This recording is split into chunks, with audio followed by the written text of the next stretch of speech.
আসসালামু আলাইকুম। Hello guys, আশা করি আপনারা সকলেই ভালো আছেন। আলহামদুলিল্লাহ আমরাও ভালো আছি।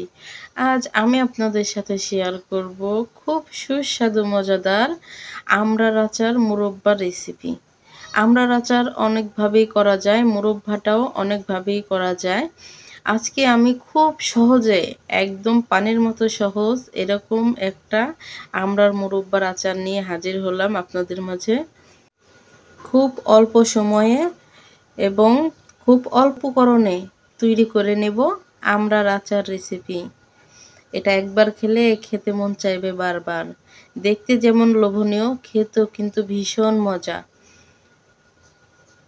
আশা করছি আপনাদের কাছেও ভালো লাগবে। আমার রেসিপিটি যদি ভালো লেগে থাকে একটি লাইক দিয়ে শেয়ার করে দিবেন। প্রথমে আমি আমড়ার আচার তৈরি করার জন্য এখানে আমড়া নিয়েছি। দেখুন আমড়াগুলো বেশ বড় বড় এবং মিষ্টি ছিল। এগুলা নাকি বরিশালের আমড়া, বিক্রেতা তাই বলল। দেখুন এবার আমড়াগুলোকে চোকলা ছিলে নেব। দেখুন চোকলা ছিলে এভাবে করে ধুয়ে নিলাম। এবার আমড়াটাকে এই কাঁটা চামচের সাহায্যে কুচিয়ে নিব। আমড়া যেহেতু শক্ত, দেখুন খুব সাবধানে শক্ত করে ধরে আমড়াটাকে চারোপাশ একই রকম করে কুচিয়ে নিতে হবে। দেখুন আমি এভাবে কুচিয়ে নিচ্ছি। খুব সাবধানে কিন্তু আমড়া কোচানোটা করতে হবে, একটু এদিক সেদিক হলে হাতে লেগে যাবে। দেখুন সবগুলো আমড়াই আমি এভাবে কুচিয়ে নিয়েছি। এবার আমড়াগুলোকে দিয়ে দিলাম একটু লবণ। এবার দিয়ে দিব পানি। লবণ পানির মধ্যে আমড়াকে ভিজিয়ে রেখে দেব আধা ঘন্টা পর্যন্ত। 30 মিনিট এভাবেই আমড়াগুলোকে ভিজিয়ে রেখে দেব, যাতে আমড়ার ভিতরে যে কষটা আছে সেগুলো যেন পুরোপুরি বের হয়ে যায়। দেখুন এভাবেই ভিজিয়ে রেখে দিয়েছিলাম 30 মিনিট। এবার ফিরে আসলাম আমড়ার কাছে। দেখুন আমড়া থেকে কিন্তু অনেক কষ বের হয়েছে, পানি কেমন ঘোলা হয়ে গেছে। এবার আমড়াগুলোকে ধুয়ে উঠিয়ে নিব এখান থেকে। দেখুন সবগুলো আমড়াকে আমি এভাবে পানি ঝরিয়ে উঠানোর চেষ্টা করছি। দেখুন আমড়াগুলোকে উঠিয়ে নিলাম, কিন্তু আমড়াগুলো তো ভিজা। এবার টিস্যু দিয়ে ভালো করে মুছে নেব। দেখুন টিস্যুর সাহায্যে ভালো করে মুছে নিয়েছি, যাতে আমড়ার গায়ে পানি না থাকে। এবার চলে যাব চুলায়, একটি কড়াই বসিয়ে দিলাম। এবার দিয়ে দিলাম সরিষার তেল। সরিষার তেল গরম হয়ে গেলে দিয়ে দিব আমড়াগুলোকে।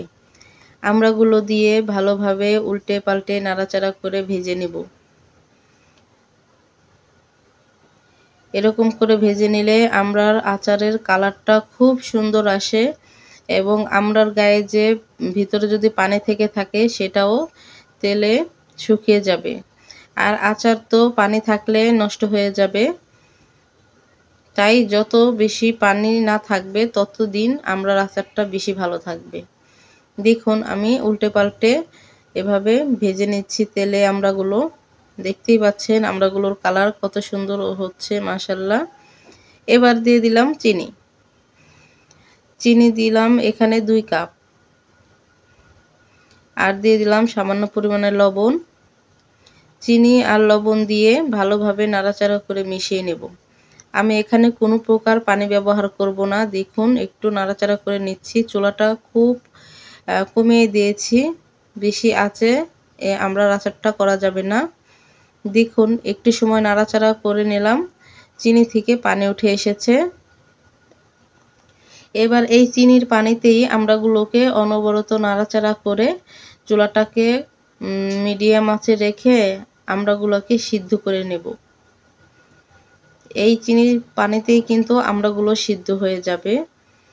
দেখুন কয়েক মিনিট নাড়াচাড়া করার পর আমড়ার কালারগুলো কি সুন্দর হচ্ছে, একদম স্বচ্ছ হয়ে গেছে, দেখে খুব ভালো লাগছে। দেখুন আমি অনবরত কিন্তু এভাবেই নাড়াচাড়া করতে থাকছি। এভাবে নাড়াচাড়া করে নেব ততক্ষণ পর্যন্ত, যতক্ষণ পর্যন্ত না এই চিনির শিরাগুলা শুকিয়ে যায়। দেখুন যত চিনির শিরাগুলো শুকিয়ে যাবে ততই আচারের কালারটা বেশি সুন্দর আসবে।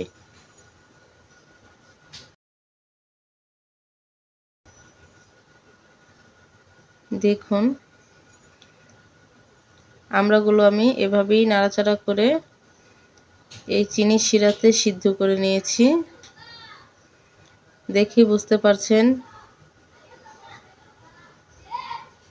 পানিটা কত শুকিয়ে গেছে। দেখুন আমার আচার প্রায় রেডি হয়ে গেছে। আরেকটু সময় নাড়াচাড়া করে নেব। দেখুন যখন নিচে এরকম আঠালো হয়ে চিনির শিরাগুলো লেগে থাকবে, ঠিক তখন আমি চুলাটা অফ করে চুলা থেকে নামিয়ে নেব। কারণ যখন আচারটা ঠান্ডা হয়ে যাবে তখন কিন্তু আচারের গায়ে কোনো ঝোলই লেগে থাকবে না, একদম শুকিয়ে মাখা মাখা হয়ে থাকবে। দেখুন আমি এভাবেই নাড়াচাড়া করে নিলাম। এই পর্যায়ে চুলাটা অফ করে দেব। চুলাটা অফ করে নামিয়ে নেব।